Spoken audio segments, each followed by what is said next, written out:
Aku kira anak tiriku gila karena selalu dikurung suami. Tiba-tiba dia menyelipkan HP retak sambil berbisik, "Jangan bilang papa." Penasaran, aku putar rekaman itu di kamar mandi. Dan suara yang kudengar membuatku gemetar. Sebelum ceritanya dimulai, silakan tulis di kolom komentar dari daerah mana saja teman-teman yang menonton cerita ini. Jangan lupa like dan subscribe channel ini ya.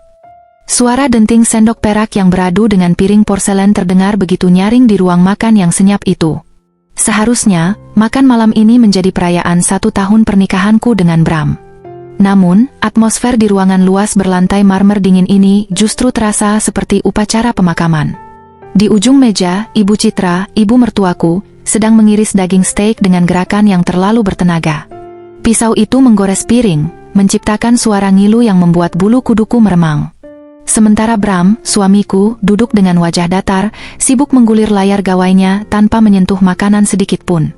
"Alina," suara Ibu Citra memecah keheningan, membuatku tersentak pelan. "Sup jamurnya kurang garam. Kamu lupa resep yang ibu ajarkan minggu lalu?" Aku menelan ludah, meletakkan sendok dengan hati-hati. "Maaf Bu. Tadi Alina sudah mencicipinya, rasanya pas." "Mungkin lidah Alina yang sedang salah." "Bukan lidahmu yang salah, tapi fokusmu," sela Bram tanpa mengalihkan pandangan dari layar ponselnya. "Belakangan ini kamu sering melamun. Urus rumah saja tidak becus, bagaimana mau mengurus bisnis?" Kalimat itu menohok, namun aku sudah terbiasa. Sejak menikah dengan Bram, duda kaya raya yang dipuja banyak orang, aku seolah kehilangan hak untuk bersuara. Semua orang bilang aku beruntung. "Cinderella masa kini," kata mereka. Seorang gadis yatim piatu yang dinikahi pengusaha properti sukses. Tapi mereka tidak tahu bahwa istana ini memiliki satu menara yang terlarang. Lantai 2. Kamar paling ujung. Prang! Suara benda pecah terdengar dari lantai atas, diikuti teriakan tertahan yang menyayat hati. "Lepas! Sakit! Jangan suntik lagi!" Jantungku berhenti berdetak sesaat. Itu suara Rian. Anak tiri laki-lakiku yang baru berusia 10 tahun. Refleks, aku berdiri dari kursi, kakiku gemetar. "Rian!" Gumamku hendak melangkah menuju tangga. "Duduk, Alina!" Bentakan Bram menggelegar, membuat langkahku terhenti seketika. Aku menoleh, menatap suamiku yang kini menatapku dengan sorot mata tajam, jauh dari kesan suami penyayang yang ia tampilkan di media sosial. "Tapi Mas," Rian berteriak. "Dia kesakitan. Biarkan aku melihatnya sebentar saja," pintaku memelas. Selama setahun di sini, aku hanya boleh melihat Rian dari kejauhan. Mereka bilang Rian gila. Mengidap skizofrenia parah dan sering melukai diri sendiri. Itu sebabnya dia dikurung. Itu sebabnya kamarnya dilapisi peredam suara, meski teriakan barusan lolos dari celah pintu yang mungkin lupa dikunci rapat. Ibu Citra menyeka mulutnya dengan serbet, lalu berdiri perlahan. Wajah tuanya yang penuh riasan tebal tampak angkuh. Ia berjalan mendekatiku, lalu menepuk pundakku dengan tekanan yang menyakitkan. "Kamu ini istri baru, Alina. Kamu tidak tahu sejarah kelam anak itu," bisik Ibu Citra dingin. "Dia itu berbahaya. Dulu, dia hampir membakar rumah ini saat ibu kandungnya masih hidup. Kamu mau mati konyol ditusuk anak gila? Tapi dia cuma anak 10 tahun, Bu." Suaranya tadi. Itu suara iblis yang sedang kambuh. Potong Bram, nadanya final. Ia memberi isyarat pada Pak Maman, satpam kepercayaan keluarga yang berjaga di dekat tangga. "Pak Maman, pastikan Pak Dokter memberikan dosis penenang yang lebih tinggi malam ini. Saya tidak mau tidur saya terganggu." "Baik Pak," jawab Pak Maman patuh, lalu bergegas naik ke lantai atas. Aku kembali duduk dengan lemas. Nafsu makanku hilang total. Mataku berkaca-kaca menatap langit-langit ruangan yang tinggi. Dari atas sana, suara gaduh itu perlahan mereda, digantikan oleh keheningan yang lebih menakutkan. Keheningan yang dipaksakan. Aku teringat tatapan Rian seminggu yang lalu. Saat itu pintu kamarnya terbuka sedikit ketika pelayan mengantar makanan. Mata kami bertemu. Tidak ada kilat kegilaan di sana. Yang ada hanya ketakutan yang amat sangat. Mata itu seolah berteriak minta tolong. Mata yang jernih, cerdas, dan putus asa. "Habiskan makananmu," perintah Bram, kembali sibuk mengetik pesan di aplikasi chat dengan seseorang. Senyum tipis terukir di bibirnya saat membaca balasan di layar, senyum yang tidak pernah ia berikan padaku lagi. Malam itu, setelah makan malam yang menyiksa usai, aku masuk ke kamar tidur kami. Bram belum menyusul, katanya masih ada urusan pekerjaan di ruang kerjanya. Aku berbaring miring, menatap jendela yang menampilkan hujan deras di luar. Tiba-tiba, aku melihat pantulan cahaya dari bawah pintu kamar. Seseorang berdiri di sana. Bayangan kaki yang kecil. Jantungku berpacu. Rian? Tidak mungkin, pintunya dikunci ganda oleh Pak Maman. Perlahan, aku turun dari ranjang dan mendekati pintu. Aku membukanya sedikit. Lorong itu kosong dan gelap. Namun di lantai, tepat di depan pintu kamarku, tergeletak sebuah benda asing. Sebuah ponsel pintar model lama yang layarnya retak parah. Ponsel itu menyala redup, menampilkan sebuah rekaman suara yang dijeda. Di sebelahnya, ada secarik kertas lusuh dengan tulisan tangan cakar ayam yang gemetar. Ibu Peri, tolong dengar ini. Jangan kasih tahu papa. Mereka mau bunuh ibu juga. Tanganku gemetar hebat saat memungut ponsel itu. Baru saja jariku hendak menekan tombol play, terdengar suara langkah kaki berat menaiki tangga. Itu langkah kaki Bram. Napas saya tertahan di tenggorokan. Suara langkah kaki Bram di anak tangga terdengar semakin berat dan dekat, seolah menghitung mundur sisa hidup saya. Dengan tangan gemetar hebat, saya menyambar ponsel retak itu dari lantai. Tidak ada waktu untuk mencari tempat persembunyian yang rumit. Saya langsung menyelipkannya ke dalam saku piyama sutra saya, tepat di balik lapisan kain yang menempel di pinggang. Pintu kamar terbuka kasar. Bram berdiri di ambang pintu, kemeja kerjanya sudah terlepas separuh, memperlihatkan kaos dalam putihnya. Matanya memindai ruangan, lalu berhenti tepat di wajah saya yang pucat. "Kamu sedang apa berdiri di situ?" tanyanya curiga. Suaranya serak, penuh intimidasi. Saya memaksakan seulas senyum kaku, berusaha menutupi detak jantung yang menggila di dada. Tidak ada, Mas. Aku cuma mau memastikan pintu sudah terkunci." Perasaanku tidak enak setelah mendengar teriakan Rian tadi. Bram mendengus kasar, melangkah masuk dan melempar jam tangan mahalnya ke atas meja rias. "Sudah kubilang, jangan urusi anak itu. Dia sudah tenang setelah disuntik Pak Dokter. Kamu urusi saja dirimu sendiri. Wajahmu pucat begitu, jangan sampai besok sakit saat ada tamu investor datang." Ia berjalan melewati saya menuju kamar mandi. Aroma parfum mahalnya bercampur dengan bau rokok yang menyengat. Begitu pintu kamar mandi tertutup, lutut saya lemas seketika. Saya merosot duduk di tepi ranjang, meraba saku piyama saya. Benda keras dan dingin itu masih ada di sana. Bukti. Malam itu terasa sangat panjang. Saya berbaring memunggungi Bram, berpura-pura tidur. Setiap kali Bram bergerak atau mengubah posisi tidur, darah saya berdesir ngeri. Saya menunggu hingga dengkuran halusnya terdengar teratur. Pukul 2 pagi. Rumah besar ini tenggelam dalam kesunyian yang mencekam. Perlahan, saya bangun dari tempat tidur, melangkah tanpa suara menuju walk-in closet. Saya masuk ke bagian paling dalam, di balik deretan gaun-gaun pesta yang jarang saya pakai, lalu menutup pintunya rapat-rapat. Saya menyalakan senter kecil dari gantungan kunci, agar tidak perlu menyalakan lampu utama yang bisa membangunkan Bram. Dengan jari berkeringat, saya menekan tombol daya pada ponsel retak itu. Baterainya tinggal 15%. Cukup untuk satu kebenaran. Saya membuka galeri rekaman suara. Hanya ada satu file di sana. Tanggalnya tercatat 2 hari yang lalu. Saya menekan tombol putar dan menempelkan pelantang suara itu erat-erat ke telinga saya. Suara desis statis terdengar sejenak, lalu muncul suara wanita yang sangat saya kenal. "Ibu Citra. Kamu terlalu lambat, Bram. Uang penjualan tanah di Cibubur sudah habis untuk menutupi hutang judimu. Kita butuh dana segar secepatnya." Jantung saya berhenti berdetak. Itu suara ibu mertua saya, tapi nadanya berbeda total dari wanita anggun yang biasa saya kenal. Nadanya dingin, kejam, dan menuntut. Lalu terdengar suara Bram. "Sabar, Bu. Polis asuransi Alina baru akan cair penuh kalau kematiannya terjadi setelah 1 tahun pernikahan. Minggu depan genap setahun kan? Kita tidak bisa membuatnya terlihat seperti kecelakaan kalau waktunya belum pas." Saya membekap mulut saya sendiri dengan tangan, menahan jeritan yang hendak meledak. Air mata panas langsung membanjiri pipi. Suami saya, pria yang berjanji sehidup semati, ternyata sedang menghitung hari kematian saya demi uang. Rekaman itu berlanjut.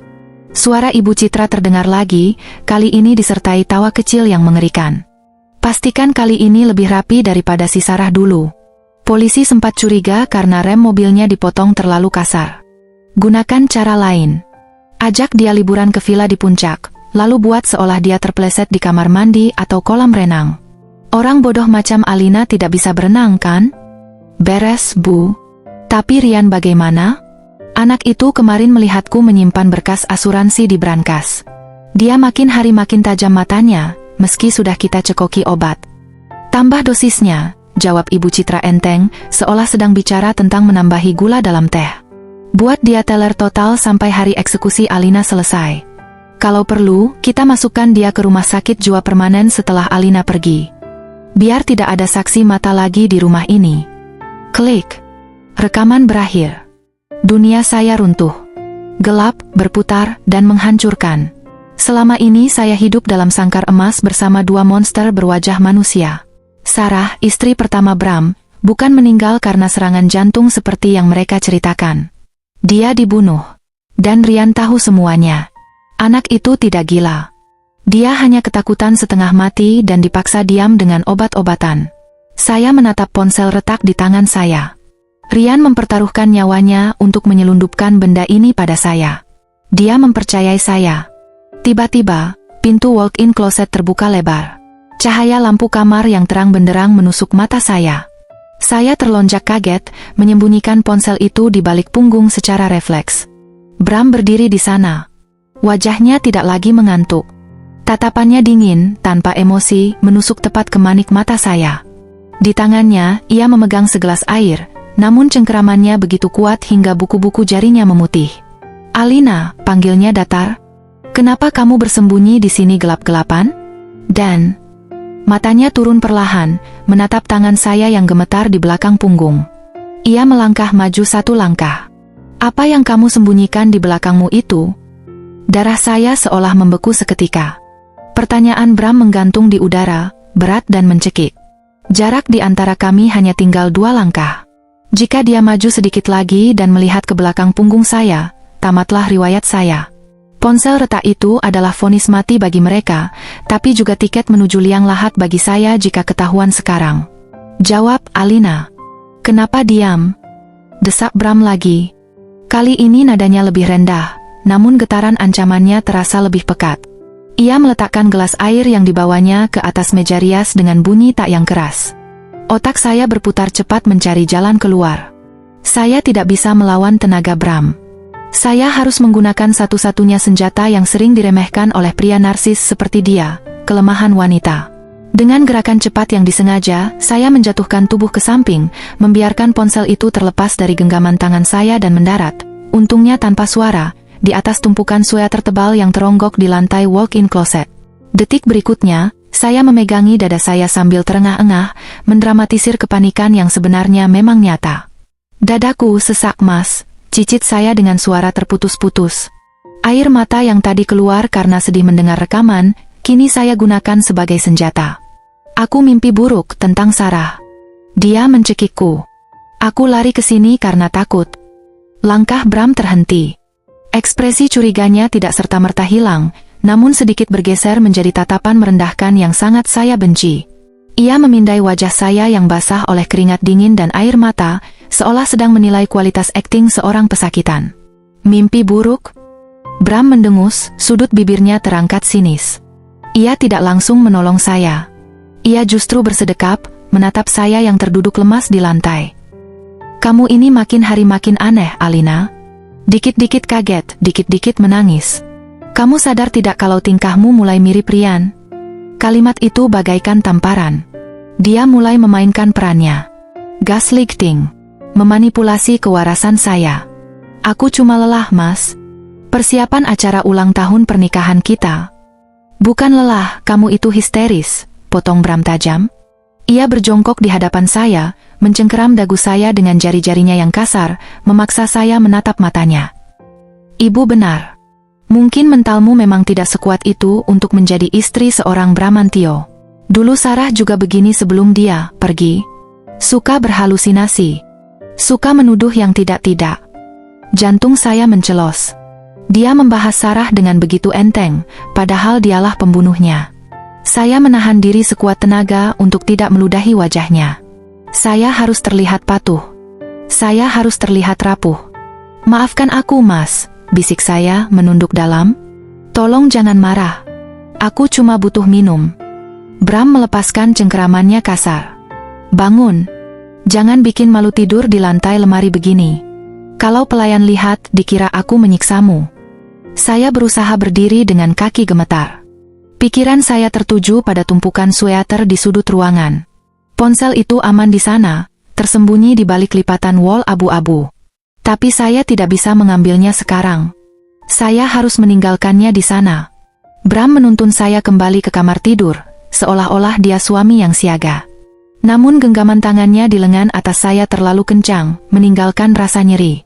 Ia mendudukkan saya di tepi ranjang. Tunggu di sini, perintahnya. Bram berjalan menuju laci nakas di samping tempat tidur. Ia mengambil sebuah botol kecil tanpa label, mengeluarkan 2 butir kapsul berwarna biru muda. Itu obat yang sama yang sering kulihat dipaksa masuk ke mulut Rian oleh Ibu Citra. Minum ini. Bram menyodorkan kapsul itu dan segelas air yang tadi ia bawa. Mata saya membelalak. Itu apa, Mas? Vitamin syaraf dan penenang ringan, jawabnya datar, namun matanya menyorot tajam, menuntut kepatuhan mutlak. Supaya kamu tidak keluyuran tengah malam dan berhalusinasi dicekik hantu lagi. Minum. Sekarang. Tapi aku tidak biasa minum obat tidur. Alina. Bentaknya. Suaranya menggelegar di kamar yang sunyi itu. Aku suami kamu. Aku tahu apa yang terbaik buat kamu. Kamu mau berakhir gila seperti anak sialan di atas itu? Hah? Ketakutan menjalar ke seluruh saraf saya. Jika saya menolak, dia akan curiga dan mungkin memanggil Ibu Citra atau Pak Maman. Saya tidak punya pilihan. Dengan tangan gemetar, saya mengambil kapsul itu, memasukkannya ke mulut dan meneguk air banyak-banyak. Namun, saya tidak menelannya. Saya menyembunyikan 2 kapsul itu di bawah lidah, teknik yang pernah saya lihat di film. Saya berharap rasanya tidak pahit sampai membuat saya muntah. Anak pintar, ujar Bram sambil mengusap kepala saya, gestur yang membuat perut saya mual. Sekarang tidur. Besok kita harus terlihat bahagia di depan kolega. Bram mematikan lampu utama, menyisakan lampu tidur yang remang. Ia naik ke ranjang dan memeluk pinggang saya dari belakang. Pelukan itu terasa seperti lilitan ular piton. Saya berbaring kaku, menahan napas, berdoa agar dia segera terlelap. 15 menit berlalu. 30 menit. Napas Bram mulai terdengar berat dan teratur. Saya menunggu 10 menit lagi untuk memastikan. Perlahan, saya bangkit duduk, mengeluarkan kapsul yang mulai lumer dan terasa pahit itu dari mulut, lalu menyembunyikannya ke dalam sarung bantal. Saya harus mengambil ponsel di lemari pakaian. Saya harus menyalin file itu ke tempat yang aman sebelum pagi datang. Dengan langkah mengendap-endap tanpa suara, saya berjalan kembali menuju pintu walk-in closet. Tangan saya terulur memegang gagang pintu. Terkunci. Darah saya surut seketika. Pintu lemari itu terkunci dari luar. Tidak ada lubang kunci di sisi kamar tidur, kuncinya model slot otomatis yang hanya bisa dibuka dengan kunci master atau sidik jari. Dan kengerian sesungguhnya baru saja dimulai saat gawai saya di atas nakas bergetar. Sebuah notifikasi pesan chat masuk. Saya melirik layarnya yang menyala dalam gelap. Dari Ibu Citra. Bram bilang Alina mulai bertingkah aneh malam ini. Besok pagi ibu akan datang bawa perawat khusus untuk memantau dia 24 jam. Pastikan dia tidak keluar kamar. Saya terperangkap. Ponsel bukti ada di dalam lemari yang terkunci, sementara besok pagi penjara sesungguhnya akan dibangun di sekeliling saya. Pagi datang dengan cahaya matahari yang menyilaukan, namun tidak mampu mengusir hawa dingin yang mencengkeram tulang sumsum saya. Bram sudah rapi dengan setelan jas mahalnya, mengecup kening saya sekilas seolah tidak ada drama mencekam yang terjadi semalam. Jangan lupa minum vitaminnya, bisiknya di telinga saya sebelum berangkat. Itu bukan pesan kasih sayang, itu peringatan. Begitu mobil Bram menderu pergi, penjara saya resmi dibuka. Ibu Citra datang bukan membawa bubur ayam kesukaan saya, melainkan membawa seorang wanita bertubuh gempal dengan seragam putih yang kekecilan. Wajah wanita itu keras, tanpa senyum, dengan lengan yang lebih mirip tukang pukul daripada tenaga medis. "Perkenalkan, ini Suster Nani," kata Ibu Citra sambil meletakkan tas Hermesnya di meja ruang tengah. "Dia yang akan mengurusmu, Alina. Mulai hari ini, gawai kamu Ibu Sita. Bram bilang kamu kecanduan media sosial sampai stres. Kita perlu detox digital." Tanpa menunggu persetujuan, Suster Nani langsung menyambar ponsel saya dari atas meja. Saya ingin berteriak, ingin melawan, tapi akal sehat menahan saya. Ponsel itu toh sudah disadap. Senjata asli saya masih terkunci di dalam lemari pakaian di kamar atas. Yang sialnya, kuncinya kini menggantung di pinggang Suster Nani. "Baik, Bu. Terima kasih sudah perhatian sama Alina," jawab saya lirih, memasang topeng istri penurut yang bodoh. Siang harinya, kesempatan itu muncul. Ibu Citra sedang sibuk memarahi tukang kebun di halaman belakang karena salah memotong bunga anggrek impornya. Suaranya melengking sampai ke dalam rumah. Sementara itu, Suster Nani pergi ke dapur untuk meracik jamu penenang yang diperintahkan ibu. Saya tahu waktu saya tidak banyak. Mungkin hanya 3 menit. Saya melepaskan sandal rumah agar langkah kaki tidak bersuara, lalu berlari menaiki tangga pualam dengan jantung yang serasa mau meledak. Tujuan saya bukan kamar tidur utama, melainkan kamar di ujung lorong yang suram itu. Kamar Rian. Pintunya tertutup rapat. Saya mencoba memutar gagangnya. Terkunci.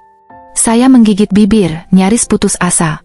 Namun, mata saya menangkap sesuatu di sela-sela pot bunga besar di dekat pintu. Sebuah kunci cadangan yang diselipkan di balik daun palsu. Dulu saya pernah melihat Pak Maman menyimpannya di sana saat dia malas membawa kunci ke pos satpam. Dengan tangan gemetar, saya meraih kunci itu dan memutarnya di lubang kunci. Klik. Pintu terbuka. Bau apek yang menyengat langsung menampar wajah saya.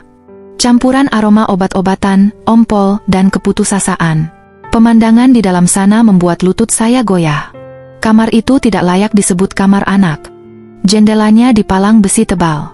Tidak ada mainan, tidak ada buku cerita. Hanya sebuah kasur busa tipis di lantai. Dan di sanalah Rian berada. Anak laki-laki berusia 10 tahun itu duduk memeluk lutut di sudut ruangan.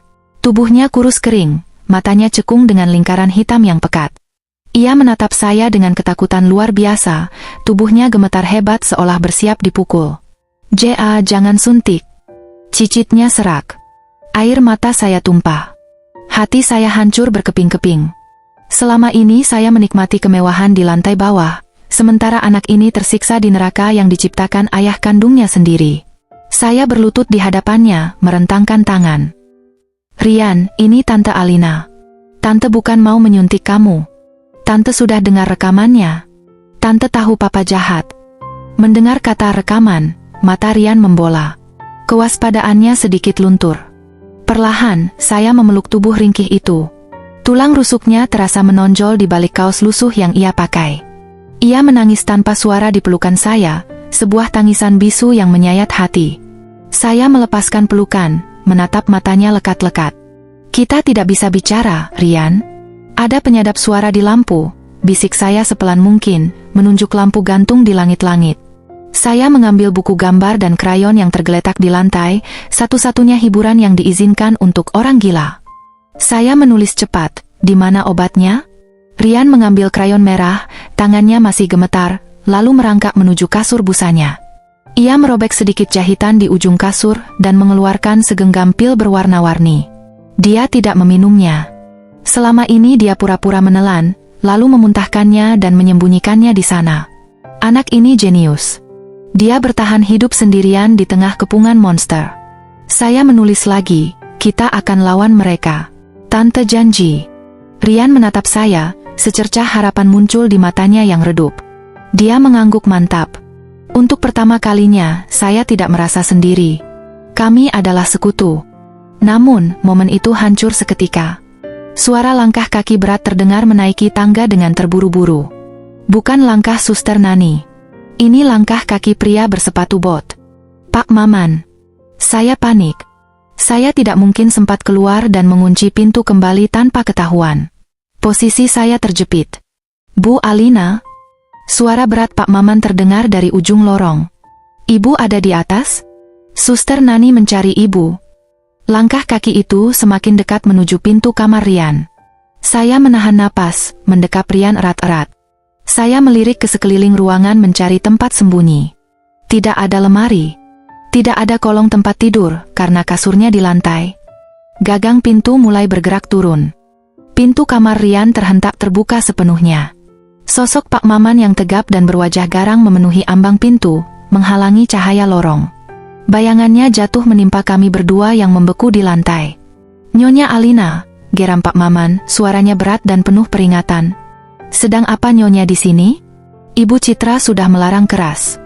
Saya berusaha berdiri, menutupi tubuh Rian yang gemetar di belakang punggung saya. Saya mendengar suara gaduh. Saya cuma memastikan Rian baik-baik saja. "Minggir, Pak Maman. Saya majikan di sini." Pak Maman tidak bergeming. Sebaliknya, ia melangkah masuk, mencengkeram lengan atas saya dengan kasar, jauh dari sopan santun seorang pekerja terhadap majikan. "Maaf, Nya. Ini perintah Pak Bram. Nyonya harus kembali ke kamar sekarang. Kondisi mental Nyonya sedang tidak stabil." "Lepas?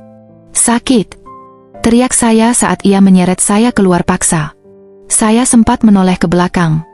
Rian menatap saya dengan mata yang kembali meredup, seolah cahaya harapan yang baru saja kami nyalakan ditiup padam oleh badai. Tangan kecilnya terulur sedikit, lalu jatuh lemas ke sisi tubuhnya. Pintu kamar itu kembali dihempas tertutup, dan suara kunci diputar dari luar terdengar bagaikan vonis penjara seumur hidup. Drama itu berlanjut di lantai bawah. Ibu Citra sudah berdiri di ujung tangga dengan tangan bersedekap. Wajahnya merah padam menahan amarah.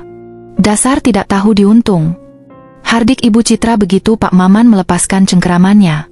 "Sudah diberi hidup enak, malah cari penyakit main ke sarang orang gila. Kamu mau ketularan sakit jiwa. Dia cucu ibu. Dia manusia." Balas saya sengit, tak lagi peduli pada sopan santun. Plak! Tamparan keras mendarat di pipi kiri saya. Panas dan perih menjalar seketika. Suster Nani yang berdiri di belakang Ibu Citra hanya menyeringai tipis, seolah menikmati tontonan ini. "Bawa dia ke kamar tamu bawah," perintah Ibu Citra dingin pada Suster Nani. "Kamar atas terlalu luas dan banyak tempat sembunyi. Di sini lebih gampang diawasi. Sita semua akses keluar. Kunci jendela. Dan mulai sekarang, dia makan bubur saring saja. Katanya perutnya sakit kan?" Mulai saat itu, neraka dunia saya yang sesungguhnya dimulai. Saya dikurung di kamar tamu yang sempit di lantai 1, tepat di sebelah dapur kotor. Jendelanya menghadap tembok pagar belakang yang tinggi, dilapisi teralis besi yang mustahil ditembus. Tidak ada televisi, tidak ada buku, dan tentu saja tidak ada gawai. Hari-hari berlalu tanpa kejelasan waktu. Saya hanya bisa membedakan siang dan malam dari celah ventilasi udara. Isolasi ini dirancang untuk mematahkan semangat saya. Suster Nani berjaga di depan pintu seperti anjing penjaga, hanya masuk untuk mengantar makanan atau memastikan saya ke kamar mandi dengan pintu terbuka. Rasa sepi ini membunuh perlahan. Saya mulai berbicara sendiri, kadang menangis tanpa sebab, persis seperti orang depresi. Bedanya, saya sadar sepenuhnya. Saya harus tetap waras demi Rian. Demi bukti yang masih tertinggal di lemari pakaian kamar atas. Namun, siksaan fisik mulai terasa. Makanan yang mereka berikan sungguh tidak manusiawi. Bubur encer yang rasanya aneh, sedikit pahit dan berbau obat. Setiap kali saya memakannya, kepala saya terasa berat dan tubuh saya lemas bukan main, seolah tulang-tulang saya dilucuti satu persatu. Saya tahu mereka mencampurkan sesuatu. Maka, setiap kali Suster Nani lengah atau keluar sebentar mengambil air, saya memuntahkan bubur itu ke dalam pot tanaman hias besar di sudut kamar, atau membungkusnya dengan tisu toilet untuk dibuang nanti. Rasa lapar menjadi teman tidur saya. Perut saya melilit perih, tapi saya lebih memilih mati kelaparan daripada mati keracunan pelan-pelan seperti Sarah. Puncaknya terjadi pada hari keempat pengurungan saya. Malam itu, hujan turun deras, menyamarkan suara-suara di dalam rumah. Pintu kamar saya sedikit renggang karena Suster Nani lupa menguncinya dengan benar setelah mengantar nampan makan malam. Saya tidak berani keluar, tapi saya mengintip dari celah pintu yang terbuka seujung kuku. Pemandangan di dapur kotor membuat darah saya mendidih sekaligus membeku. Di sana, Mbak Surti, pembantu rumah tangga yang sebenarnya baik hati tapi penakut, sedang menyiapkan nampan berisi sup ayam hangat yang aromanya begitu menggoda. Uapnya mengepul, menjanjikan kenikmatan bagi perut saya yang kosong. "Ini buat Nyonya Alina, Bu?" "Kasihan, Nyonya kelihatan kurus sekali," tanya Mbak Surti polos. Ibu Citra yang berdiri di samping meja dapur menepis tangan Mbak Surti kasar. "Jangan sok tahu kamu. Sup ini terlalu bergizi. Pencernaannya sedang rusak." Ibu Citra mengambil mangkuk sup itu, lalu tanpa ragu menumpahkannya ke tempat cuci piring.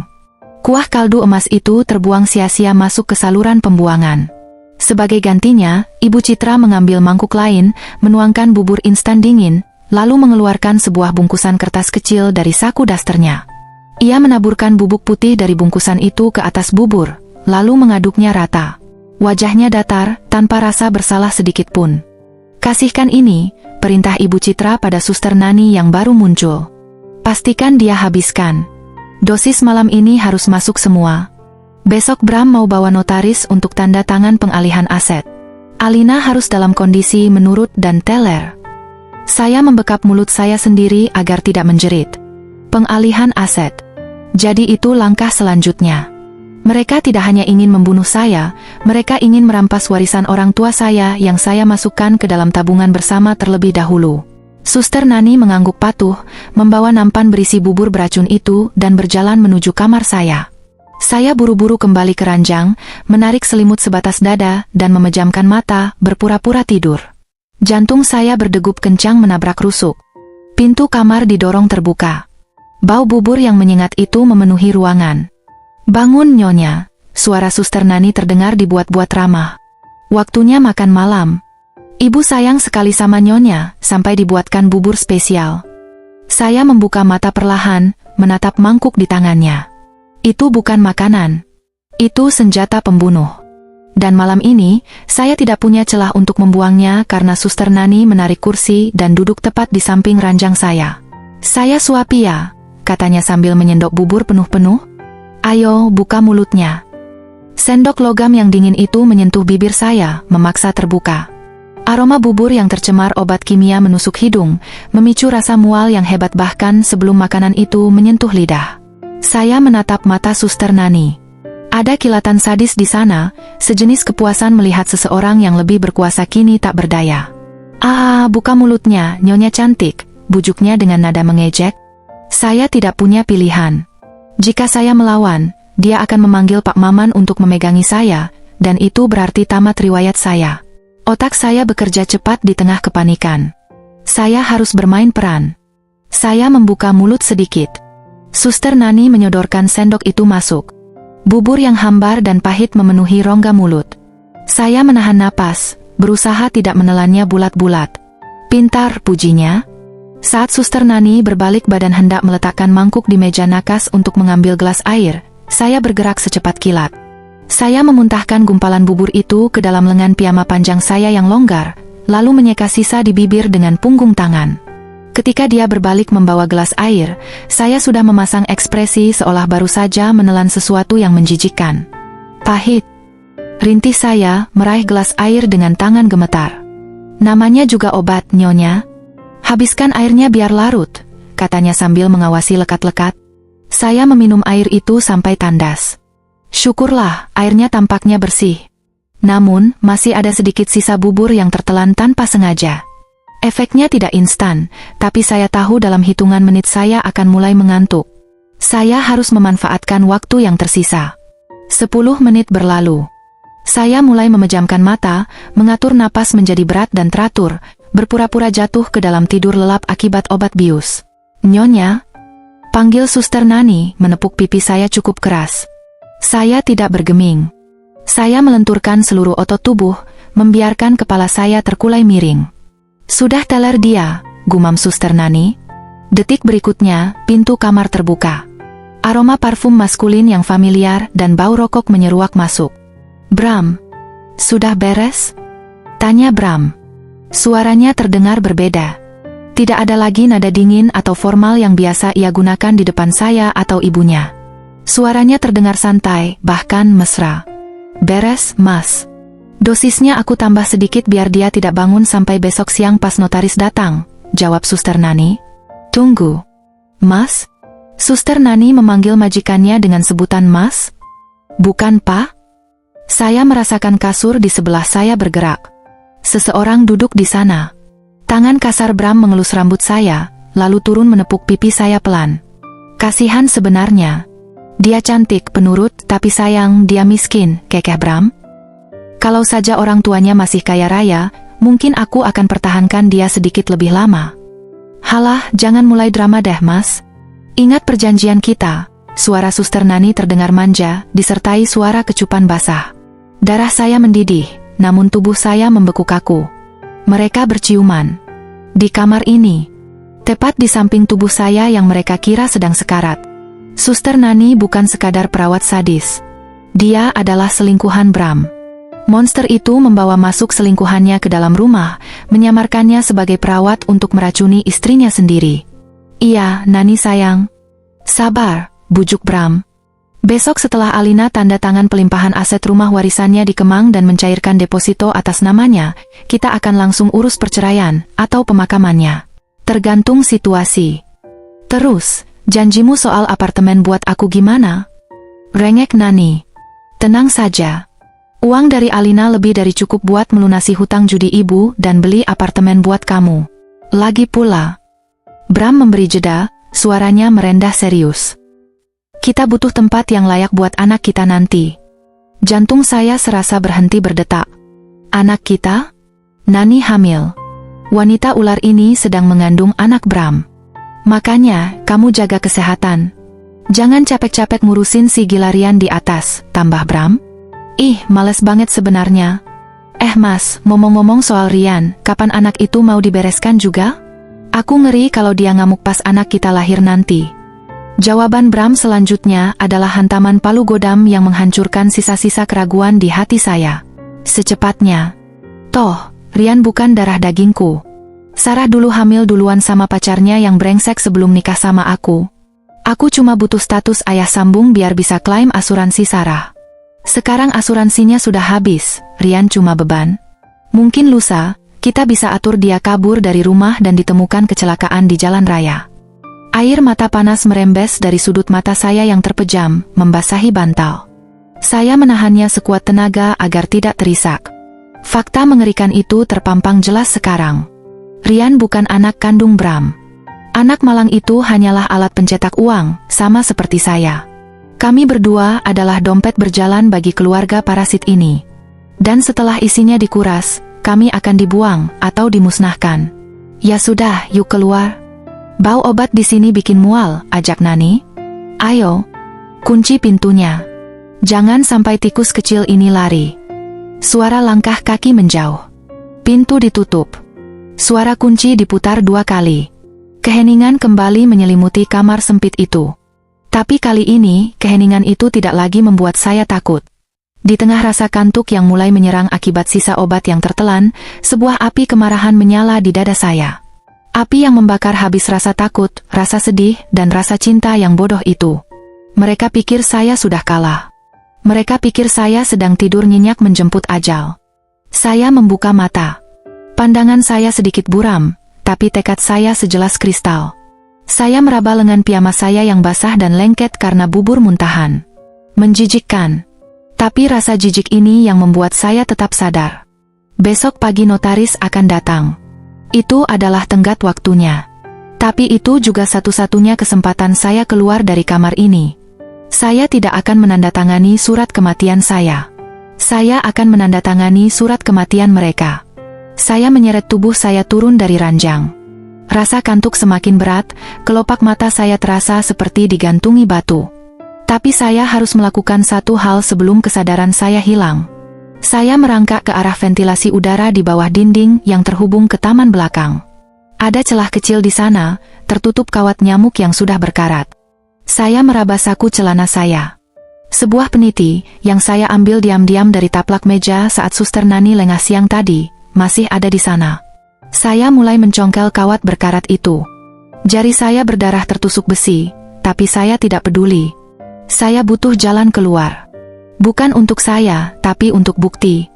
Karena saya baru ingat, ponsel retak itu, ponsel itu terhubung otomatis ke cloud penyimpanan jika mendapatkan sinyal Wi-Fi. Dan Wi-Fi rumah ini paling kuat sinyalnya di area taman belakang. Jika saya bisa mendekatkan ponsel itu ke ventilasi ini, meski saya tidak bisa keluar, mungkin, hanya mungkin, rekaman itu bisa terunggah. Tapi tunggu, ponsel itu masih di lantai atas, di tumpukan sweater. Saya di lantai bawah. Saya tertawa miris dalam hati. Rencana saya buntu. Saya terjebak. Obat bius itu akhirnya menang. Kesadaran saya mulai gelap. Hal terakhir yang saya ingat adalah janji saya pada Rian. Kita akan lawan mereka. Dan saat mata saya terpejam, satu ide gila muncul di benak saya yang mulai kacau. Jika saya tidak bisa mengambil buktinya, saya harus membuat bukti baru. Besok, di depan notaris. Sinar matahari pagi menerobos masuk melalui celah ventilasi, menciptakan garis-garis debu yang menari di udara. Kepala saya masih berdenyut nyeri sisa pengaruh obat semalam, dan perut saya terasa melilit hebat karena belum diisi makanan layak. Namun, anehnya, pikiran saya justru terasa jernih. Sangat jernih. Air mata saya sudah kering. Stok ketakutan saya sudah habis terkuras semalam saat mendengar rencana pembunuhan saya sendiri. Saya duduk di tepi ranjang, menatap pantulan diri saya di cermin lemari tua yang kusam. Wanita di cermin itu tampak berantakan. Mata bengkak, rambut kusut, wajah pucat pasi. Tapi sorot matanya berbeda.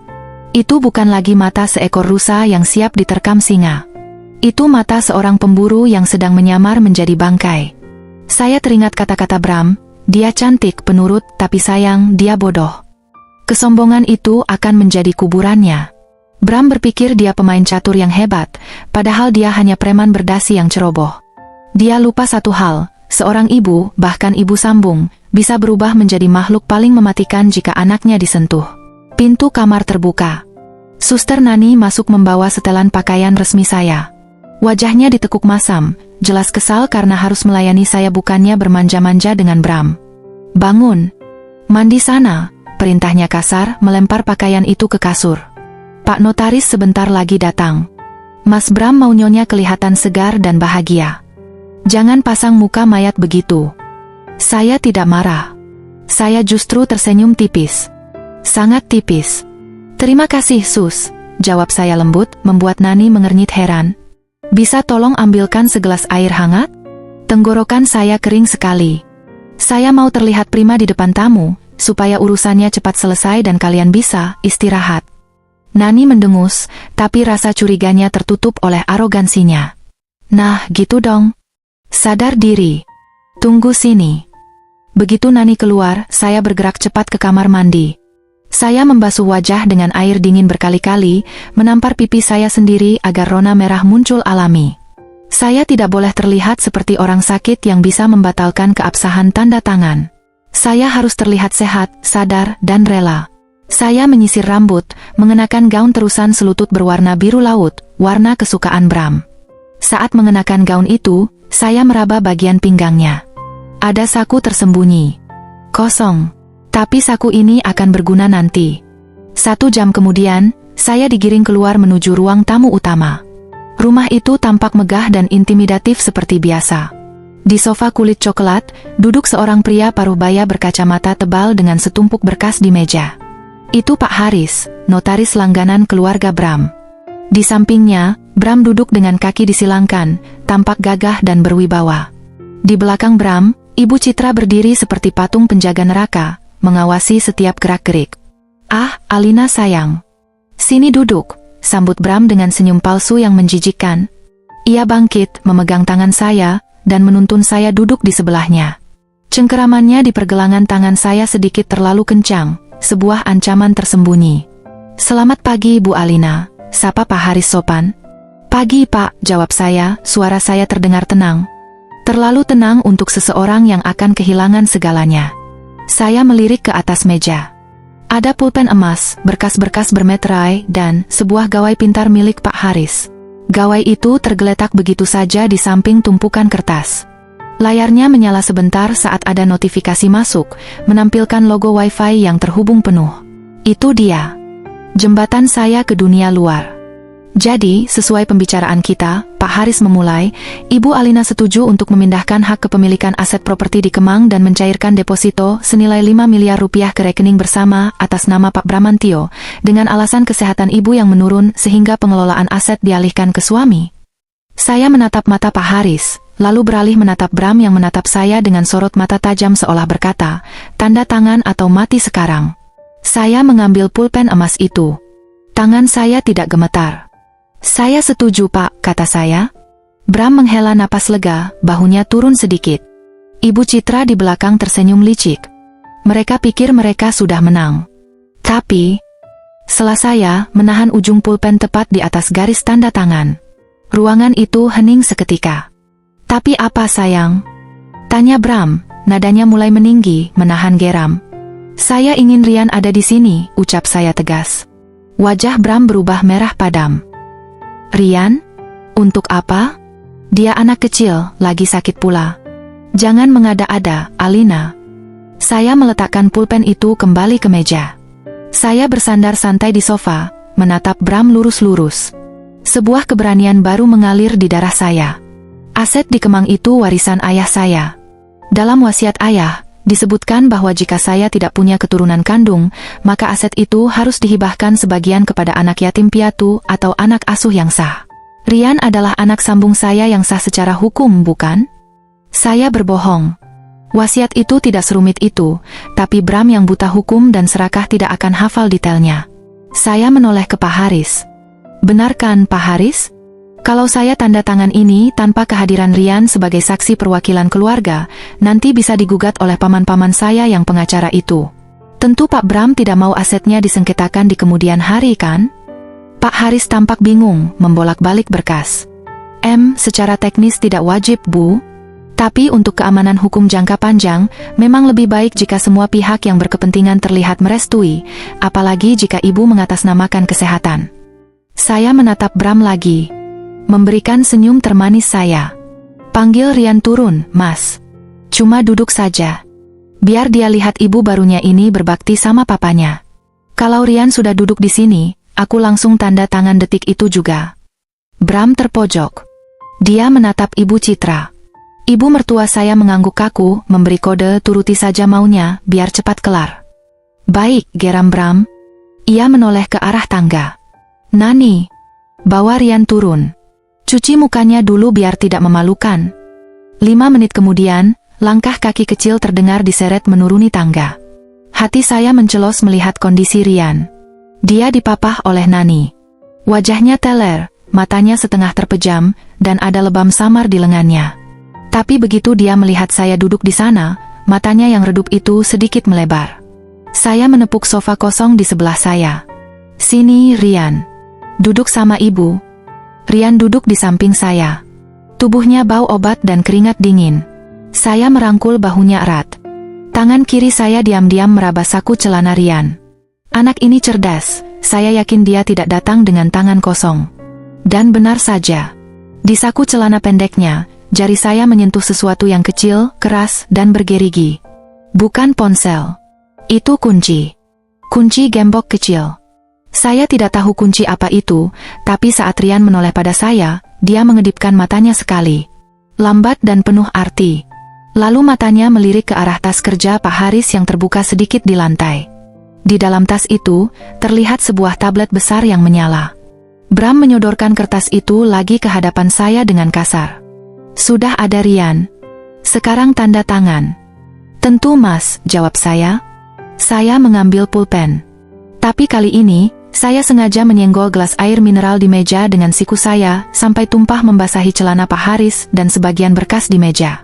Ya ampun. Maaf Pak. Saya ceroboh sekali. Pekik saya histeris, langsung berdiri dan membuat keributan. Alina. Bentak Bram. Suasana menjadi kacau. Pak Haris sibuk membersihkan celananya, Bram sibuk menyelamatkan berkas yang basah, dan Nani refleks mengambil tisu. Dalam kekacauan 3 detik itu, tangan saya bergerak secepat kilat. Bukan untuk mengambil tisu, tapi untuk menyambar gawai pintar Pak Haris yang tergeletak di meja dan menyelipkannya ke bawah Pak Harian yang duduk diam. Diamkan saja, bisik saya super pelan di telinga Rian saat saya pura-pura membantu mengelap meja. Kirim. Sekarang. Saya kembali duduk dengan wajah penuh penyesalan palsu. Jantung saya berdegup kencang seperti genderang perang. Senjata sudah berpindah tangan. Kekacauan kecil itu adalah panggung sandiwara terbaik yang pernah saya mainkan. Maaf Pak Haris. Ya ampun, dokumennya basah. Seru saya dengan nada panik yang dilebih-lebihkan, menyambar beberapa lembar tisu dari kotak di atas meja, dan mulai mengelap noda air di celana sang notaris. Gerakan saya sengaja dibuat heboh dan memakan tempat. Tubuh saya condong ke depan, menciptakan dinding penghalang antara pandangan Ibu Citra dengan Rian yang duduk terjepit di sofa. "Hati-hati dong, Alina," hardik Bram, tangannya sibuk menyelamatkan lembar-lembar saham yang terkena cipratan. "Kamu ini makin hari makin ceroboh. Bikin malu saja." "Maaf, Mas. Tanganku licin karena keringat dingin," cicit saya, menunduk dalam-dalam. Namun di balik penyesalan palsu itu, seluruh indera saya terpusat pada paha kanan saya yang bersentuhan dengan paha kurus Rian. Saya bisa merasakannya. Gerakan tangan kecil yang rapuh namun lincah di bawah sana. Rian, anak yang dianggap gila itu, sedang bertaruh nyawa dengan waktu. Dia menunduk, seolah sedang menahan sakit perut atau pusing akibat obat, padahal jemarinya menari di atas layar gawai Pak Haris yang menyala redup di pangkuannya. Untungnya, Pak Haris adalah tipe orang tua yang membiarkan gawainya tidak terkunci otomatis dalam waktu lama saat sedang bekerja. Ibu Citra melangkah maju, matanya menyipit curiga melihat posisi duduk Rian yang membungkuk. "Rian, kenapa? Mau muntah?" "Nani, urus anak itu." Jantung saya berhenti berdetak. "Jika Nani mendekat sekarang, tamatlah kami." "Jangan, Bu." Potong saya cepat, menahan lengan Nani dengan tangan kiri saya, sementara tangan kanan masih pura-pura mengelap meja. "Rian cuma takut sama bentakan Mas Bram tadi. Biar dia tenang dulu di samping saya. Kalau Nani seret dia sekarang, nanti dia tantrum dan malah merobek kertas-kertas ini. Bapak notaris pasti tidak mau menunggu kita cetak ulang dokumen setebal ini, kan?" Saya melemparkan pandangan memohon pada Pak Haris. Pria parubaya itu tampak lelah dan ingin urusan ini segera selesai. Ia menghela napas panjang, membersihkan kacamatanya yang berembun. Sudah. Dokumen intinya masih aman, cuma basah di pinggir," kata Pak Haris menengahi. "Bu Alina, silakan tanda tangan sekarang. Saya ada jadwal rapat lain jam 11. "Baik, Pak." Saya kembali duduk tegak, namun tetap membiarkan bahu saya menutupi Rian dari pandangan Ibu Citra. Saya mengambil pulpen emas itu lagi. Tangan saya gemetar. Kali ini bukan akting. Saya sedang membeli waktu. Setiap detik yang saya habiskan untuk membaca ulang poin-poin klausul adalah 1 detik tambahan bagi Rian untuk mengetik. Sret. Saya merasakan getaran halus di paha Rian. Sebuah sikutan pelan. Kode. Itu tandanya, selesai. Rian telah mengirimkan sesuatu. Entah pesan SOS, entah lokasi, entah tautan ke cloud penyimpanannya yang berisi bukti kejahatan ayahnya. Kepada siapa dia mengirimnya, saya tidak tahu. Saya hanya percaya pada insting anak jenius ini. Dengan gerakan pura-pura merapikan rok, Rian menyelipkan gawai itu kembali ke sela-sela berkas di meja, tepat di bawah tumpukan map merah. Gerakannya begitu halus, hasil dari bertahun-tahun belajar menyembunyikan barang-barang pribadinya dari razia Ibu Citra. "Saya tanda tangan di sini ya, Pak," ucap saya mantap. Saya menorehkan tanda tangan saya di atas materai. Tanda tangan yang menyerahkan harta warisan ayah saya kepada pembunuh berdarah dingin. Harta itu tidak penting lagi. Biarlah hilang, asalkan nyawa kami selamat. "Bagus," desis Bram, matanya berbinar tamak saat menarik kertas itu dari hadapan saya. Senyum kemenangannya merekah, menampilkan deretan gigi putih yang tampak seperti taring di mata saya. "Terima kasih atas kerjasamanya, istriku." Pak Haris membereskan berkas-berkasnya, lalu tanpa sadar meraih gawainya yang terselip di bawah map. Ia memasukkannya ke saku jas tanpa mengecek layar. Dada saya bergemuruh. "Cek gawaimu, Pak." "Cek sekarang," teriak saya dalam hati. Jika Pak Haris melihat pesan terkirim itu sekarang, dia bisa menjadi saksi kunci atau setidaknya penyelamat kami. Namun, harapan itu pupus. Pak Haris hanya mengangguk sopan pada Bram dan Ibu Citra, lalu berbalik menuju pintu keluar. "Saya pamit. Salinan akta akan dikirim besok ke kantor Bapak." Pintu depan tertutup. Suara mesin mobil Pak Haris terdengar menjauh. Hening kembali menyelimuti ruang tamu mewah itu. Namun kali ini, hening yang berbeda. Hening sebelum badai. Seketika itu juga, topeng Bram runtuh. Wajahnya yang tadi tersenyum ramah berubah menjadi datar dan dingin dalam sekejap mata. Ia melempar map berisi aset-aset itu ke arah Ibu Citra yang menangkapnya dengan sigap. "Bawa Rian ke atas," perintah Bram pada Nani, suaranya tanpa emosi. Ikat dia di tempat tidur. Dosis ganda. Aku tidak mau dengar suara sekecil apapun dari kamar itu sampai besok. Siap, Mas, jawab Nani, langsung mencengkeram lengan Rian kasar. Anak itu tidak melawan, tubuhnya memang sudah terlalu lemah, tapi matanya sempat menatap saya sekilas. Tatapan pamit. Tunggu. Teriak saya, berusaha bangkit. Bram mendorong bahu saya hingga saya terhempas kembali ke sofa. Tenaganya luar biasa kuat. Dan kamu, Bram menunjuk wajah saya, telunjuknya hampir menyentuh hidung. Jangan pikir aku tidak tahu trik murahanmu tadi menumpahkan air. Kamu mau mengulur waktu? Percuma. Asetmu sudah jadi milikku. Ia membungkuk, membisikkan kalimat yang membuat darah saya berhenti mengalir. Nikmati malam terakhirmu di rumah ini, Alina. Besok subuh, kita berangkat ke villa di puncak. Katanya kamu mau bulan madu ulang kan? Aku sudah siapkan kejutan di sana. Tebing di belakang villa itu licin sekali kalau pagi hari. Bram menegakkan tubuh, lalu merogoh saku celananya. Gawainya berbunyi. Ada pesan masuk. Ia membuka layar ponselnya. Dahinya berkerut. Siapa ini? Gumam Bram bingung. Nomor tidak dikenal mengirim lokasi kita ke grup alumni kepolisian. Wajah Bram memucat. Ia menatap layar ponselnya lagi dengan lebih teliti, lalu matanya membelalak lebar saat menyadari sesuatu. Nomor pengirimnya, ini nomor Pak Haris? Bram menoleh cepat ke arah meja, ke tempat Rian duduk tadi, lalu beralih menatap saya dengan tatapan membunuh. Ia sadar. Dia baru saja menyadari bahwa chat itu dikirim bukan oleh Pak Haris, tapi dari gawai Pak Haris saat kekacauan terjadi. Jalang. Bram melompat menerjang ke arah saya. Cengkeraman tangan Bram di leher saya terasa seperti besi panas yang melelehkan kulit. Saya terhempas ke sandaran sofa, napas saya tercekat seketika. Pemandangan di depan mata saya mulai berbintik hitam, namun telinga saya masih bisa menangkap teriakan histeris dari sekeliling. Bram! Lepaskan dia. Kamu mau membunuh dia di sini? Teriak Ibu Citra, bukan karena peduli pada nyawa saya, melainkan karena takut karpet mahalnya terkena noda darah. Diam, Bu. Raung Bram seperti binatang buas yang terluka. Urat-urat di lehernya menonjol mengerikan. Perempuan jalang ini baru saja menghancurkan kita. Kamu tahu apa yang dikirim Rian? Dia mengirim tautan rekaman suara itu ke grup WhatsApp alumni Akademi Kepolisian. Pak Haris itu mantan staf ahli hukum di sana. Dunia seakan runtuh menimpa ruang tamu itu.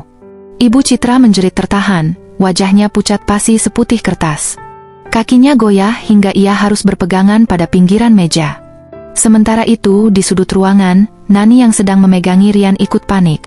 Maksud Mas Bram apa? Polisi? Mas, aku nggak mau masuk penjara. Aku lagi hamil. Kepanikan Nani menjadi celah. Rian, dengan sisa tenaga terakhirnya, menggigit lengan Nani sekuat tenaga. Arg. Jerit Nani kesakitan, refleks melepaskan cengkeramannya. Rian tidak lari ke pintu. Dia lari ke arah saya. Anak kecil itu melompat dan memukul punggung Bram dengan tangan mungilnya yang terkepal. Pukulan yang tidak seberapa kuat, namun cukup untuk mengalihkan perhatian monster itu. Jangan sakiti ibu. Teriak Rian dengan suara parau yang menyayat hati. Bram menoleh, matanya menyala merah.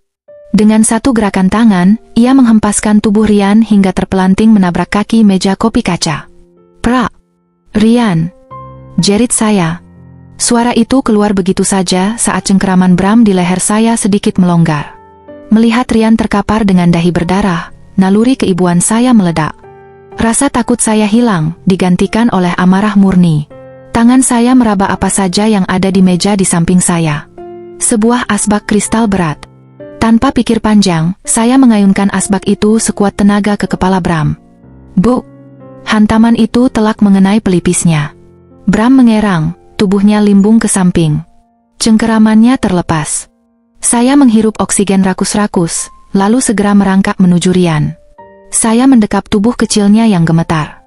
Kalian semua gila. Racau Ibu Citra. Ia berlari menuju pintu depan, berniat kabur menyelamatkan diri sendiri. Tapi langkahnya terhenti mendadak. Dari kejauhan, terdengar suara yang paling indah sekaligus paling mengerikan saat itu. Wiu wiu wiu. Suara sirena. Bukan hanya satu, tapi banyak. Meraung-raung mendekat, membelah keheningan kompleks perumahan elit itu. Polisi. Gumam Nani, tubuhnya merosot ke lantai, menangis histeris. Habis kita, habis. Bram yang baru saja bangkit dengan darah mengucur dari pelipisnya, mendengar suara itu juga. Wajahnya berubah menjadi topeng keputusasaan yang mematikan. Dia sadar dia tidak bisa lari. Dan seekor binatang buas paling berbahaya justru saat ia terpojok. Ia menatap saya dan Rian dengan tatapan kosong yang mengerikan. Kalau aku harus hancur, desis Bram, suaranya rendah dan bergetar, kalian tidak akan hidup untuk merayakannya. Bram berlari ke arah dapur. Sedetik kemudian, ia kembali dengan menggenggam pisau daging besar di tangannya. Kilatan logam tajam itu memantulkan cahaya lampu kristal. Kunci semua pintu. Perintah Bram pada ibunya. Tapi Bram. Kunci atau aku gorok leher ibu juga. Ibu Citra dengan tangan gemetar hebat, mengunci pintu utama dan memasang rantai pengaman, tepat saat suara decit ban mobil polisi terdengar berhenti di depan pagar rumah. Suara megafon terdengar dari luar. Saudara Bramantio, rumah Anda sudah dikepung. Kami sudah mengantongi bukti percobaan pembunuhan berencana. Keluar dan menyerah. Bram tertawa. Tawa yang kering dan tidak waras. Ia berjalan mendekati kami. Saya memundurkan tubuh saya hingga punggung saya menabrak dinding, mendekap Rian di dada saya. Saya adalah tameng terakhir anak ini. Bangun, perintah Bram.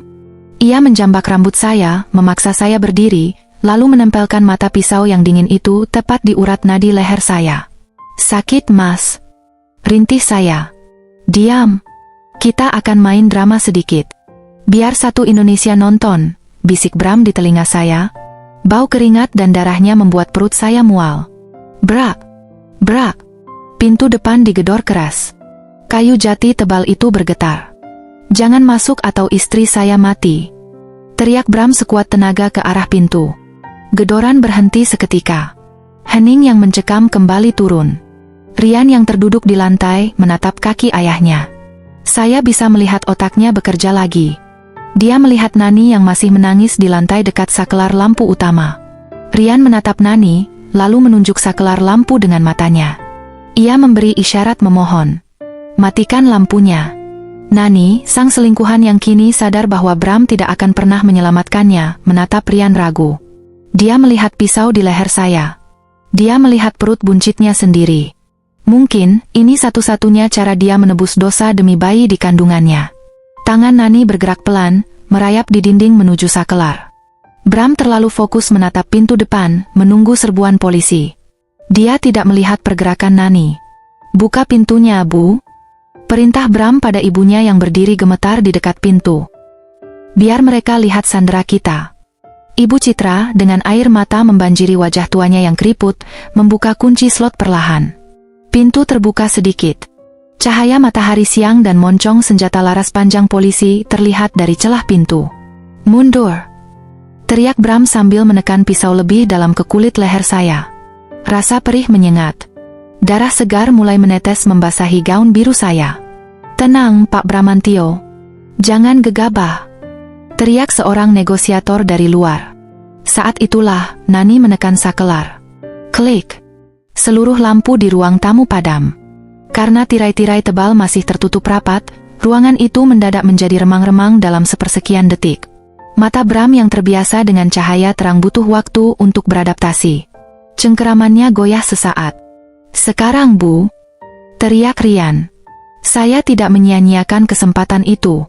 Dengan segenap tenaga, saya menginjak punggung kaki Bram menggunakan tumit sepatu hak tinggi saya. ARGH. Bram melolong kesakitan, refleks tubuhnya membungkuk. Saya menyikut perutnya, melepaskan diri dari pisaunya, dan menjatuhkan diri ke lantai, menarik Rian ke dalam pelukan. Serbu! Teriak komandan polisi dari luar. Pintu didobrak jebol. Pasukan berseragam hitam merangsek masuk seperti air bah. Namun, Bram belum selesai. Dalam kegelapan dan kekalutan itu, dia tidak mencoba lari. Dia justru mengayunkan pisaunya buta ke arah tempat saya dan Rian tiarap. Mati kalian! Bilah pisau itu melayang turun, mengarah tepat ke punggung Rian yang saya lindungi. Saya tidak sempat menghindar.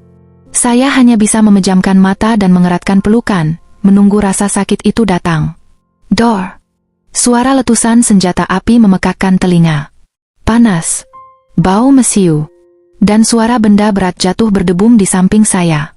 Suara benda berat yang jatuh berdebum itu adalah akhir dari segalanya. Dan sekaligus, awal dari segalanya. Saya memberanikan diri membuka mata yang terpejam rapat.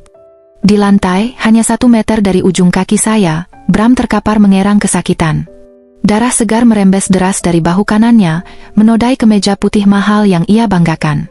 Pistol polisi telah melumpuhkannya tepat sebelum mata pisau itu menyentuh kulit Ryan. "Amankan tersangka. Panggil medis," teriak komandan polisi. 2 petugas berseragam langsung menindih tubuh Bram, memborgol tangannya ke belakang tanpa ampun. Pria yang selama setahun ini berlaku bak raja di istana nerakanya sendiri, kini tak lebih dari seorang kriminal yang tak berdaya. Wajahnya tertekan ke lantai marmer, matanya menatap saya dengan sorot kebencian yang perlahan memudar menjadi ketakutan. Ibu tidak apa-apa." Ryan merangkak memeluk leher saya. Suaranya gemetar, tapi tidak ada lagi nada gila di sana. Itu suara anak laki-laki pemberani. "Ibu baik-baik saja, Nak. Kita selamat," bisik saya, mendekapnya erat, membiarkan air mata kelegaan tumpah membasahi rambutnya yang bau apek dan obat. Di sudut ruangan, drama lain sedang terjadi. Ibu Citra, wanita yang selalu menjaga citra ningratnya, kini diseret keluar oleh polisi wanita. Riasannya luntur oleh air mata, sanggulnya acak-acakan. Ia meronta-ronta, berteriak menyalahkan anaknya sendiri. "Ini semua ide Bram. Saya cuma ikut-ikutan. Jangan tangkap saya. Saya orang terpandang." Teriaknya histeris, namun tidak ada yang peduli. Borgol dingin tetap terpasang di pergelangan tangannya yang keriput. Nani, yang duduk lemas di dekat saklar lampu, hanya bisa pasrah saat digiring keluar.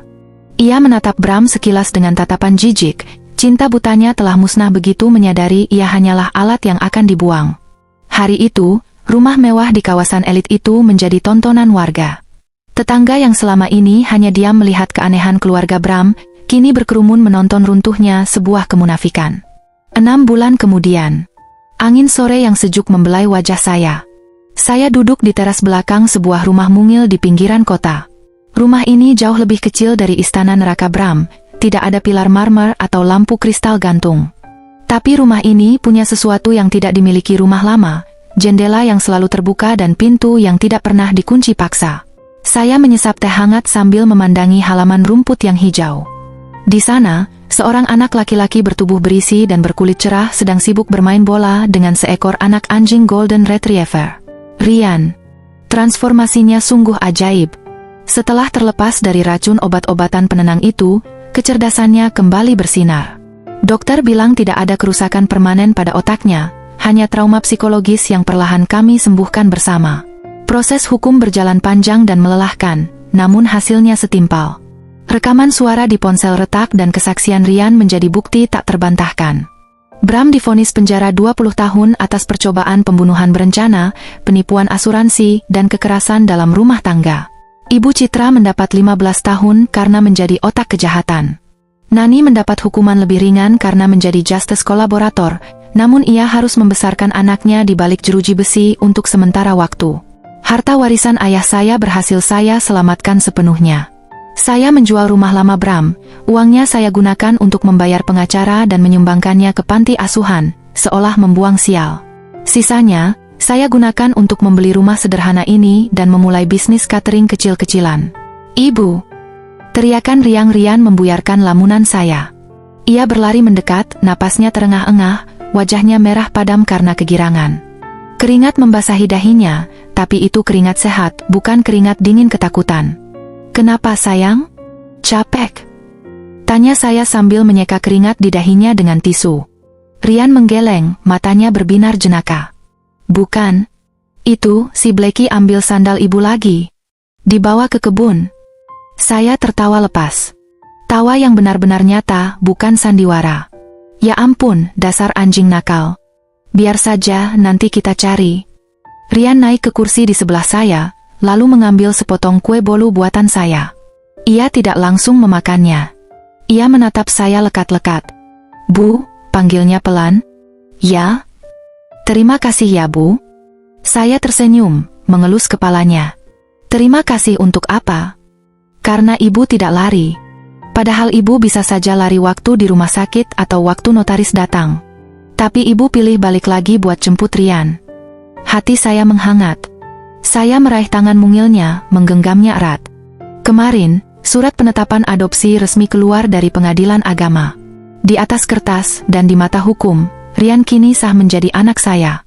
Tidak ada lagi embel-embel tiri atau sambung. Kami adalah keluarga yang diikat oleh darah perjuangan, yang jauh lebih kental daripada darah biologis. Ibu tidak akan pernah lari, Rian. Karena ibu tahu di menara yang tinggi itu, ada pangeran kecil yang butuh diselamatkan. Dan ternyata, pangeran kecil itu juga yang menyelamatkan ibu. Rian tersenyum lebar, menampakkan gigi serinya yang baru tumbuh. Ia menyandarkan kepalanya di bahu saya. Matahari mulai terbenam, melukis langit dengan warna jingga keemasan. Tidak ada lagi kegelapan. Tidak ada lagi pintu terkunci. Tidak ada lagi rekaman rahasia.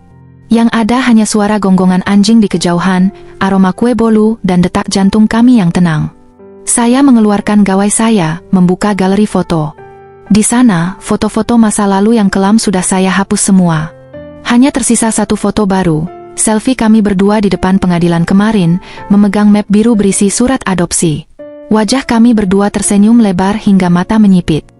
Saya menutup gawai itu dan meletakkannya di meja. Saya sudah tidak butuh bukti apapun lagi. Kebahagiaan ini nyata. Ayo masuk, nak. Sudah maghrib. Kita makan malam, ajak saya. Siap, Bu. Masak apa hari ini? Sup ayam kampung. Tanpa obat, tapi pakai cinta banyak-banyak.